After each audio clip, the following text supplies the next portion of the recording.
dalam semua aktivitas, tidak hanya di politik. Dasar landasan utamanya niatkan ibadah. Kalau niatnya ibadah, insya Allah dimudahkan. Secara lahir saya ini punya latar belakang dari keluarga Nabi. Kan tradisinya biasanya Nabi itu kalau misalnya menerima tamu itu memang identiknya itu sehat. Ini sebenarnya alibi saja, karena memang kursi nggak ada.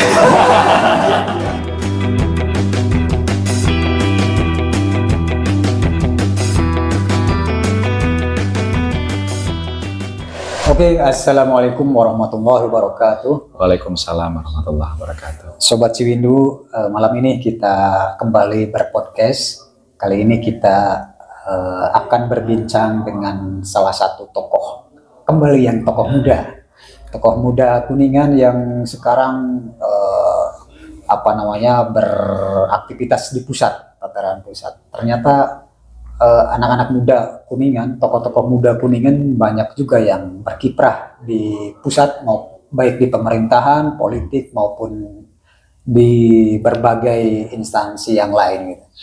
Nah, di samping saya atau di hadapan saya ada Kang Arya Permanagra. Assalamualaikum, Kang. Waalaikumsalam, Kang Damang. Alhamdulillah, makin fresh aja nih, Kang. Alhamdulillah, nimbangin kamu. Siap. Sobat Ciwindu, kita sudah lama, saya sudah lama mengenal Kang Arya dari sejak dulu ya, dan beliau ternyata sekarang sedang lama-lama di Kuningan karena ada berbagai aktivitas ya, Kang. Dan yang mungkin Sobat Ciwindu, khususnya warga Kuningan, banyak yang belum tahu bahwa Kang Arya ini ternyata tituin orang Kuningan. Dari mulai TK ya, Kang ya, TK, SD, SMP, SMA sampai kuliah beliau di Kuningan ya, Kang. Nah, itu banyak yang belum tahu karena memang saya lama meninggalkan dalam artian hijrah. Padahal sebenarnya dibesarkan di Kuningan. Luar biasa Sobat Ciwindu. Nah, lagi-lagi saya senang sekali ketika berbincang dalam podcast Ciwindu ini. Kalau berbincang dengan tokoh-tokoh muda itu menarik dan banyak bahan yang patut diperbincangkan dan patut disampaikan, termasuk kondisi Kuningan seperti apa gitu. Nih, kita akan mulai dengan Kang Arya, masa-masa kecil Kang Arya di Kuningan sampai masa kuliah. Itu seperti apa, Kang? Akang melihat Kuningan saat ini di mata Akang dibandingkan dengan Kuningan masa lalu ketika Akang masih kecil gitu, atau masih waktu mengenyam pendidikan di Kuningan gitu, Kang. Gimana, Kang? Ya. Selamat malam Sobat Ciwindu. Ya. Kamu mau gantengnya pakai formalin ini. Gak berubah. Sehat selalu ya, Kang. Amin. Tempat kita sekarang podcast. Iya. Ini di mana masa remaja saya dihabiskan. Jadi pada saat saya mengenyam pendidikan SMA dan kuliah, ya lingkungan inilah tempat saya dibesarkan di Perumnas Ciporang seperti itu. Sedangkan untuk masa kanak-kanak, masa kecil, saya bisa dikategorikan termasuk masyarakat kota. Karena memang rumah keluarga besar, orang tua, kami ada di seputaran kota Kuningan, pusat kota. Tepatnya kalau keluarga besar Kuningan menyebutnya daerah Kabumen. Kabumen, iya. Kabumen itu ada Jalan Dewi Sartika. Ya, betul. Berbeda jauh dengan hari ini kondisinya. Kalau dulu masih bisa dikatakan tidak seperti sekarang ya. Sekarang kan itu sudah menjadi pusat perdagangan, gitu kan, pusat pergerakan ekonomi. Ya. Kalau dulu masih suasana-suasana kampung atau desa itu pada saat saya masih kecil itu terasa sekali. Iya, seperti itu. Jadi saya masa kecil anak-anak di daerah kota di Kabumen, sedangkan pada saat masa uh, remaja, saya di wilayah Perumnas Ciporang ini. Oke, siap Kang. Nah menariknya, ternyata Kang Arya ini, saya lihat sering tampil di ya televisi nasional dalam rangka ya katakanlah di dunia politik aktif juga Kang ya. Yang saya tahu Kang Arya adalah bendahara umum di DPP Partai Persatuan Pembangunan, betul ya Kang? Betul. Luar biasa, orang Kuningan ada di DPP kan, harus bangga dong anak muda ya Kang ya. Ya, mudah-mudahan bisa menjaga amanah ini. Amin. Oke. Oke, kembali ke ini sebelum nanti kita berbicara apa politiknya nanti ya setelah ini sedikit lagi nih. Ya, yang ringan-ringan aja dulu. Oke, siap. Yang ringan-ringan. Okay. Ya. Nah, Kang Arya ini untuk Kuningan sendiri apa yang ada di benak Kang Arya nih? Ingin berbakti seperti apa nih Kang Arya? Kuningan. Kota kecil. Ya. Tapi syarat dengan cerita, suka dan duka bagi saya pribadi. Kota yang punya catatan hidup cukup panjang, di mana seorang Arya ditempa dan dibesarkan, dan itu yang membuat bagi saya rumah tanah yang paling indah, rumah tanah yang bisa memberikan kenyamanan adalah kampung halaman Kota Kuningan, seperti itu. Ini tanah Karuhun, jadi kakek nenek saya, ibu saya lahir dibesarkan di Kabupaten Kuningan. Dan itu juga yang membuat garis takdir saya dibesarkan di kota kuda ini. Seperti yang tadi disampaikan, pendidikan saya dari mulai taman kanak-kanak sampai dengan masa kuliah di Kuningan. Jadi pada saat saya kembali dari hijrah, banyak yang nggak tahu bahwa sebenarnya Arya itu dibesarkan di Kuningan. Betul. Karena proses hijrahnya cukup lama meninggalkan Kuningan. Waktu itu saya hijrah itu di tahun 2001 dan kembali ke Kabupaten Kuningan dalam intensitas yang tinggi. Kalau mudik rutin. Mudik rutin ya. Karena Lebaran kan kita pulang kampung, ketemu dengan keluarga besar. Kala itu masih ada nenek dan kakek. Jadi kami keluarga besar kumpul di rumah ini. Betul. Pada saat sudah berpulang nenek dan kakek, masih ada orang tua. Rutinitas mudik itu tetap dijalankan. Hanya memang ya pulangnya hanya di momen-momen tertentu saja. Lebaran ataupun mungkin ada agenda keluarga atau mungkin kegiatan-kegiatan yang memang mesti saya ikuti dan datang ke Kuningan seperti itu. Siap Kang Arya. Nah Sobat Ciwindu, kita korek nih Kang Arya ya. Dari mulai profil sampai aktivitas beliau ya. Nah ini pengen tahu nih Kang, aktivitas sekarang nih di Jakarta berarti ya? Di Jakarta, betul. Di Jakarta. Punya perusahaan atau aktif di mana lagi atau apalah gitu? Ada usaha kecil-kecilan, sedang belajar. Jadi karena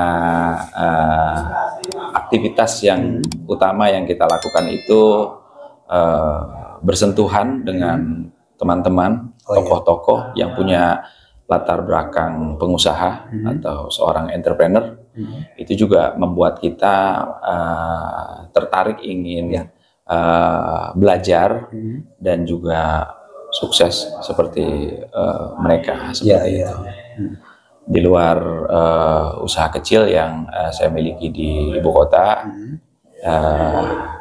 aktivitas utama dalam kegiatan politik, karena memang kan background saya aktivis. Apa yang membuat saya hijrah dari Kuningan waktu itu ke Bandung, ke Jawa Barat. Ke Bandung dulu ya? Ke Bandung dulu, ke Jawa Barat. karena memang saya mendapatkan promosi organisasi seperti itu. Jadi pada saat aktif di Kuningan, saya diamanahi sebagai ketua Dewan Kerja Cabang Gerakan Pramuka Kabupaten Kuningan. Mendapat promosi menjadi pengurus di Dewan Kerja Daerah Provinsi Jawa Barat. Itu yang membuat saya berhijrah meninggalkan Kuningan karena latar belakang organisasi seperti itu. Dan itu juga yang membuat saya berpindah dari Jawa Barat ke Jakarta, kaitan juga promosi organisasi di mana saya sudah mulai berkecimpung dalam organisasi di tingkat nasional. Jadi alhamdulillah aktivitas utama saya hari ini masih di politik, mendapatkan amanah sebagai bendahara umum Dewan Pimpinan Pusat Partai Persatuan Pembangunan. Seperti itu. Luar biasa ya Sobat Ciwidey ya. Jadi warga Kuningan khususnya harus bangga, sekali lagi saya katakan, karena gini Kang, saya dengar banyak yang mencari biodata Kang Arya nih. Ini orang Kuningan bukan sih, namanya sering muncul gitu. Atau seperti apa saya sering dengar banyak dalam podcast kali ini ini sudah jelas ya. Kang Arya Pituin Kuningan, bahkan sekolah dari mulai TK sampai kuliah di Kuningan gitu kan. Saya TK di Aisyah. TK Aisyah. Jadi waktu itu posisinya itu di Cigugur kan? Iya, Cigugur. Kalau nggak salah, sekarang itu sempat jadi ini Muhammadiyah STM. Oh, yang deket STKIP kan? Ya, itu di situ. Terus saya SD karena domisili kecil itu kan di daerah Kabumen, jadi SD-nya nggak jauh-jauh. Kan biar nggak usah pakai delman atau nggak usah pakai angkot. SD-nya di Taman Kota. Oh, ada SD dulu ya di situ? Ada kan di Taman Kota, ada SD 4, yang sebelumnya di sebelah timurnya itu kan ada gelanggang KNPI Gelanggang Pemuda. SD saya di situ. SMP-nya juga nggak jauh dari tempat tinggal. Saya di SMP Negeri 2 Kuningan. Oh, sekarang masih ada ya SD? Ada. SD masih ada, SMP masih ada. Nah, SMA-nya karena kan di kota tidak ada. Jadi sedikit ke wilayah utara, tapi masih masuknya kota Kuningan di SMA. Waktu itu zaman saya disebutnya SMU. Sekolah Menengah Umum. Iya betul. SMU Negeri 3 Kuningan. Kuliahnya juga sama. Di Kuningan juga. Banyak yang juga nganggap bahwa saya kuliah di luar. Ada yang mohon maaf menyampaikan, Kang Arya di Jogja atau di Jakarta atau di Bandung. Enggak. Padahal saya kuliah di Kuningan. Hanya karena waktu itu belum ada Universitas Kuningan. Masih STIE ya? Iya, saya kan lulus tahun 97. Waktu itu ada STIE, STKIP, saya tahu ya ada STAI, Iya. Nah, jadi saya pilih STIE, walaupun sebenarnya inginnya saya ingin kuliah di luar dan ambil fakultas ilmu sosial politik, tapi karena apa adanya saya sampaikan, keterbatasan kemampuan secara ekonomi, tidak memungkinkan saya kuliah di luar, saya tidak mau membebani orang tua. Ya sudah, saya kuliah di STI Kuningan saja. Walaupun mohon maaf agak malu menyampaikannya, kuliahnya nggak tuntas. Di STI ya maksudnya ya, kuliahnya nggak tuntas, nggak tuntas karena kesibukan di organisasi. Sudah aktif itu di Kuningan. Di STI tingkat pertama saya sudah diberikan kepercayaan sebagai Sekjen Badan Eksekutif Mahasiswa. Kan biasanya kan kalau jabatan-jabatan presiden, sekjen itu dipegangnya sama tingkat 2, tingkat 3 gitu. Tapi kita baru masuk mahasiswa sudah didaulat, diberikan kepercayaan sebagai sekjen BEM ST Kuningan. Karena memang Kang Arya dari dulu udah jadi aktivis, udah kelihatan. Dari SMA sudah OSIS aktif gitu ya. OSIS ketua Sekbid 5, saya masih ingat. Di pramukanya di SMA saya diberikan mandat sebagai Pradana Putra. Kalau anak berapa Kang? Alhamdulillah sudah 2, sudah sepasang, sementara cukup untuk hari ini. Nggak tahu kalau besok. Dari istri 1. Alhamdulillah 1 dan mudah-mudahan tetap 1. Karena kalau misalnya Nggak berani. Canda Sobat Ciwindo. Nggak berani lah. Oke, Sobat Ciwindo. Ini sengaja kita ngobrolnya lesehan ya. Iya. Karena memang ternyata rumah ini adalah rumah Kang Arya, dan ini jadikan ya tempat nongkrong anak muda lah, base camp gitu ya. Ya, base camp tempat kita untuk sharing, kita untuk diskusi, gitu. Dan kan saya ini punya latar belakang dari keluarga Nahdien. Oh iya. Kan tradisinya dan kebiasaannya Nahdien itu kalau misalnya menerima tamu itu memang identiknya itu lesehan. Oke. Ini sebenarnya alibi saja, karena memang kursi nggak ada. Oke. Nah, kalau ngobrol dengan politisi begini, kelasnya bisa aja. Oke, Sobat Ciwindo, dilanjut nih. Masuk nih kita nih ke wilayah. Agak-agak sensitif nih. Enggak, insya Allah udah siap. Oke. Nih Kang Arya, saya dengar Kang Arya mau mencalonkan diri sebagai anggota DPR RI, dan kita tahu bahwa pemilu 2019 Kang Arya juga sudah masuk ya, itu ya maksudnya ikut mencalonkan diri, walaupun masih gagal gitu ya. Kalau bahasa saya apa tuh? Tertunda. Oke. Tertunda dan sekarang mencoba lagi dan lebih maksimal evaluasi dari kemarin. Insya Allah. Itu benar ya, sekarang mau maju lagi Kang? Iya. Jadi pertanggal 12 Mei secara resmi DPP Partai Persatuan Pembangunan mendaftarkan 580 bacalek DPR RI ke KPU RI. Dan di antara 580 nama yang diajukan, salah satunya saya, dan berangkat dari Jabar 10. Jabar 10 ini ya. Jadi masih dapil lama. Kuningan, Banjar, Ciamis, Banjar, Pangandaran. Oke. Udah siap Kang berkompetisi dengan ini yang lain? Insya Allah, sebenarnya dari pencalonan yang sebelum yang 2019 secara lahir batin saya sudah siap. Iya.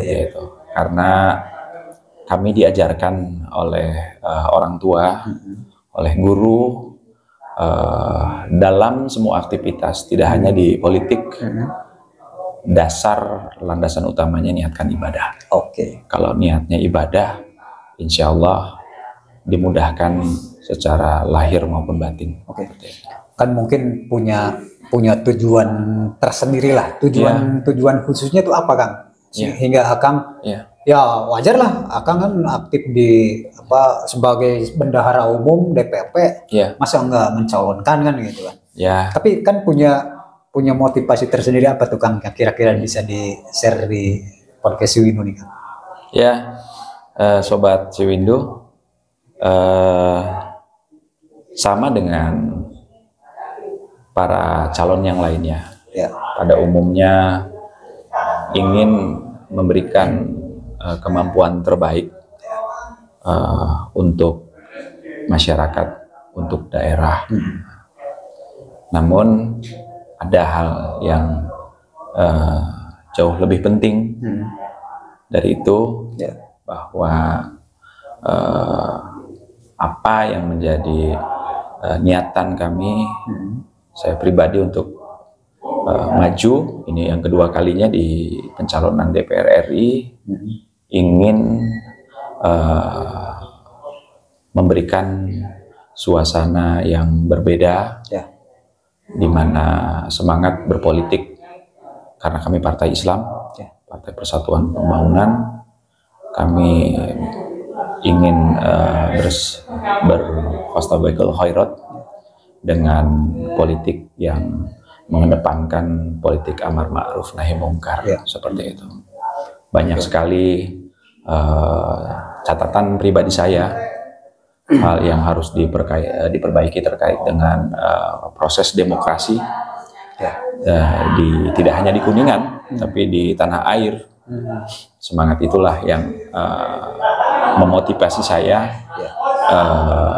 konsisten dan istiqomah terjun ke dunia politik praktis termasuk pencalonan di tahun 2024 ini. Oke. Khusus untuk Kuningan gimana Kang? Ya, khusus untuk Kabupaten Kuningan karena ini kan kampung halaman, daerah di mana saya dibesarkan, keluarga besar dan juga sahabat banyak sekali di sini. Ya, saya berharap agar berkenan gitu, untuk memberikan tidak hanya doa restu, tapi juga dukungan. Karena saya pikir objektif kalau saya sampaikan, kalau bukan oleh putra Kuningan, kalau bukan oleh anak Kuningan, kepada siapa lagi kita berharap. Gitu. Siap. Dan saya punya tanggung jawab moral yang besar, bagaimana bisa membantu pemerintah daerah menjadikan Kuningan ini kabupaten yang unggul, yang pinunjul, dan punya tanggung jawab moral bagaimana masyarakat Kuningan ini bisa sejahtera, karena kita harus mawas diri kaitan dengan kemampuan daerah yang terbatas. Kamu mau lebih tahu lah berapa sih PAD Kuningan kan, seperti itu. Sedangkan kebutuhan dari anggaran belanja daerah kita kan juga tidak kecil. Oleh karena itu kita perlu wakil-wakil di provinsi, terutama di pusat, yang bisa membantu membawa program, membawa anggaran, agar kemampuan daerah yang terbatas ini bisa dibantu dengan program dan anggaran yang dikucurkan dari provinsi maupun dari pusat. Siap, luar biasa. Jadi memang keberanian Kang Arya untuk maju itu tidak hanya niat untuk nyalek, tidak hanya ingin mencari kedudukan, jabatan, ternyata punya visi misi yang luar biasa untuk Kuningan khususnya betul. Untuk dapil Jabar 10 lah, Kuningan, Banjar, Pangandaran, Ciamis gitu. Oke. Nah, saya lihat tadi ngobrol sebentar dengan Kang Arya bahwa beliau belum sempat mandi, belum sempat karena ternyata beliau ini kita tunggu baru pulang habis biasalah caleg seperti apalah jalan-jalan udah belusukan ya. Jadi sudah terbiasa ya Kang ya, sudah tengah malam sudah gitu ya. Biasa. Udah dimulai Kang itu Kang. Sudah. Sosialisasi. Jadi, secara resmi pada saat diajukan, ya kita kan memang tidak main-main, kita serius untuk ikut dalam kontestasi pileg ini. Jadi di sela-sela aktivitas saya di Jakarta, ada waktu luang, saya pulang ke Kuningan, saya manfaatkan betul waktu yang terbatas untuk bersilaturahmi dengan tim, dengan tokoh-tokoh, dengan masyarakat umum, ingin dekat langsung dengan mereka agar tahu persis permasalahan dan harapan yang diinginkan oleh masyarakat seperti itu. Siap. Dan teman-teman yang di depan itu saksi hidup dan saksi sejarah. Nggak ada ceritanya kalau sudah di Kuningan itu pulang di bawah jam 12 itu nggak ada. Nah, jadi kalau saya kan kebetulan tinggal itu di Cigadung. Jadi penjaga komplek itu tahu persis. Kalau misalnya jam 1, jam 2 ada mobil naik masuk, nah itu udah pasti itu Kang Arya. Udah paham ya. Ya itulah pulangnya sekitar jam 1, jam 2. Udah terbiasa gitu ya. Sudah, karena kan itu tadi kita kan backgroundnya aktivis. Dari zaman masih mahasiswa pun kita sudah terbiasa dengan aktivitas kalong. Siap. Kalong. Terus Kang berarti ini kan kemarin baru saja pekan kemarin kalau nggak salah ya, MK sudah memutuskan betul, mengeluarkan putusan pemilu proporsional terbuka ya. Betul. Coba tanggapannya sedikit Kang. Syukur alhamdulillah.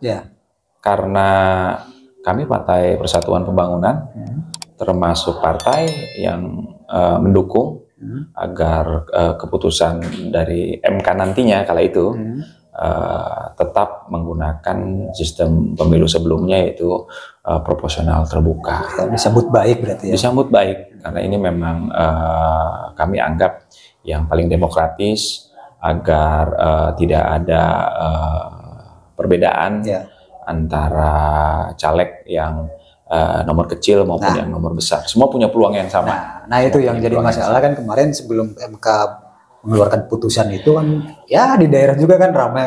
Ya. Walaupun nomor belum ditetapkan, tetapi kan sudah kok saya dikasih nomor sekian, kenapa nggak nomor sekian gitu kan, itu sempat ramai lah. Dan ketika MK sudah mengeluarkan putusan terbuka, tetap seperti 2019 kan, sebenarnya tidak pengaruh ya Kang ya, nomor ya. Tidak. Nah pastinya kalau Kang Arya kan saya yakin masa di DPP pasti dikasih nomor istimewa nih. Atau seperti apa nih Kang? Bendahara umum loh. Ya. Boleh Kang disampaikan Kang? Ya. Jadi DPP P3 secara organisasi sudah memutuskan terkait dengan daftar bacalek dengan potensi nomor urutnya, seperti itu. Namun sebelum saya jawab poin utamanya, saya ingin sampaikan bahwa sebagai kader partai harus taat dengan keputusan dan kebijakan organisasi. Jadi secara pribadi,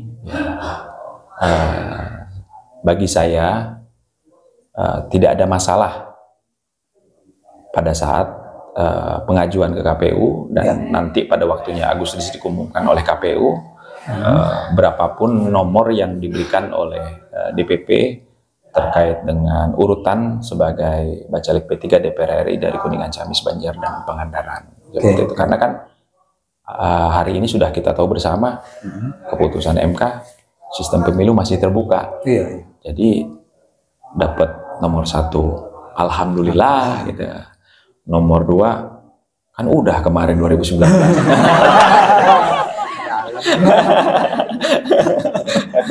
Gitu kan.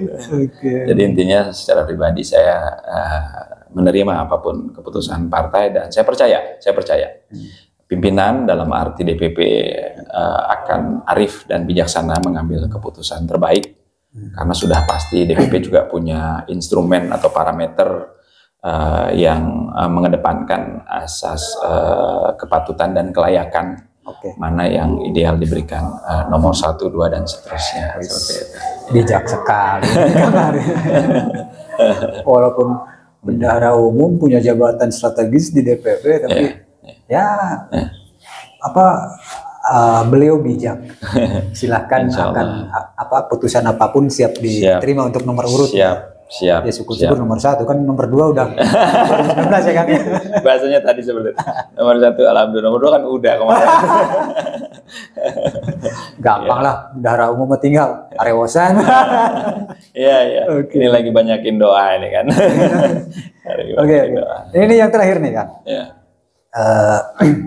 Kita ingin di dalam podcast ini tidak bermaksud berbicara politik hanya tok politik, tapi kita ada edukasinya kepada masyarakat khususnya di Kuningan terkait politik. Apalagi kita sudah banyak berbincang dengan para bakal caleg anak-anak muda, sudah banyak berbincang dan luar biasa motivasinya, masih muda sudah berani masuk ke wilayah politik. Nah, Akang sendiri bisa nggak Kang share di podcast ini kiat-kiat sukses atau apalah motivasi untuk anak-anak muda? Kan rata-rata nggak berani lah masuk politiknya gini atau seperti apa? Ini pengalaman Akang seperti apa nih? Biar anak muda tidak alergi dengan politik gitu kan? Iya betul, karena kan memang apa adanya saya sampaikan, stigma kaitan dengan politik di luar itu masih banyak yang menyampaikan itu kotor gitu kan. Terus juga tidaklah baik seperti itu. Nah ini yang ingin saya sampaikan, itu tergantung pribadi, kembali ke pribadi, tergantung individunya seperti itu. Namun untuk Sobat Ciwindu, saya berharap agar bisa ikut bersama-sama mensukseskan pesta demokrasi. Ini pestanya rakyat, itu kan. Jadi regenerasi kepemimpinan kita harus turut serta, gunakan hak pilih, karena kunci perbaikan ke depan itu ya ada di masyarakat, ada di Sobat Ciwindu. Pada saat kita apatis, kita tidak menggunakan hak pilih, nanti malah khawatir tokoh-tokoh yang terpilih adalah tokoh-tokoh yang tidak punya kapasitas dan tidak punya komitmen membangun daerah. Justru inilah ruang kita untuk kritis dan pilih-pilihlah mana calon-calon yang berintegritas, agar situasi politik maupun demokrasi hari ini yang anggaplah belum dalam suasana terbaik akan ada perbaikan. Jadi kalau ibaratkan pada saat suasana gelap di ruangan ini, tidak ada lampu, kita hanya berteriak, mengumpat tanpa ada langkah atau inisiatif untuk mencari lilin atau korek, suasana gelap ini akan permanen. Tapi pada saat kita langsung mengambil langkah dalam suasana gelap ini untuk mencari titik cahaya, gelap tersebut akan terang. Sedikit demi sedikit terterangi, jadi terang ya. Seperti itu. Oke, luar biasa. Ini pesannya untuk kita semua ya, Sobat Ciwindu. Memang ya tidak diragukan lagi ya pesan-pesan dari Kang Arya. Bisa. Masih muda, udah jabatan di DPP sebagai bendahara umum. Alhamdulillah. Nyalek lagi. Insyaallah. Luar biasa lah Kang Arya pokoknya. Insyaallah, mohon doa supaya sehat. Saya doakan juga Kang Momo, kru Sobat Ciwindu juga selalu dalam lindungan Allah Subhanahu wa Ta'ala. Mohon juga doakan agar saya istiqomah dengan niatan yang lurus, agar nanti juga mendapatkan hasil yang terbaik. Seperti itu. Keluarga mendukung Kang, istri, anak-anak? Sebelum memutuskan calon, saya diskusi dulu dengan istri dan pamit, dalam artian restu dulu ke orang tua, ibu dan ayah. Aman Kang? Alhamdulillah. Itu yang utama itu kan ya. Dasar melangkah atas doa restu orang tua dan juga keluarga. Oke, ini edukasinya luar biasa lah buat kita semua ya, Sobat Ciwindu. Kang Arya, terima kasih nih. Terima kasih banyak atas waktunya, dan kita sudah ngobrol di podcast Ciwindu. Sebenarnya sudah dari 2 pekan yang lalu. 2 pekan yang lalu ya. Pas edisi lalu saya mudik. Oh iya. Tapi karena beliau sangat-sangat sibuk dan ke Kuningan juga saat-saat tertentu, dan ya kalau dari sekarang ke depan mungkin sering-sering ke Kuningan. Insya Allah. Beliau mau mencalonkan. Insya Allah akan sering ke Kuningan. Oke, hatur nuhun Kang Arya. Sami-sami Kang Momo. Siap, Sobat Ciwindu. Demikian obrolan kita bersama Kang Arya Permanagraha, Bendahara Umum DPP Partai Persatuan Pembangunan. Beliau aktivis muda Pituin dari Kabupaten Kuningan. Jangan lupa subscribe, like, comment, and share channel Ciwindu Media. Terima kasih, mohon maaf bila banyak kekurangan. Wassalamualaikum warahmatullahi wabarakatuh. Waalaikumsalam warahmatullahi wabarakatuh.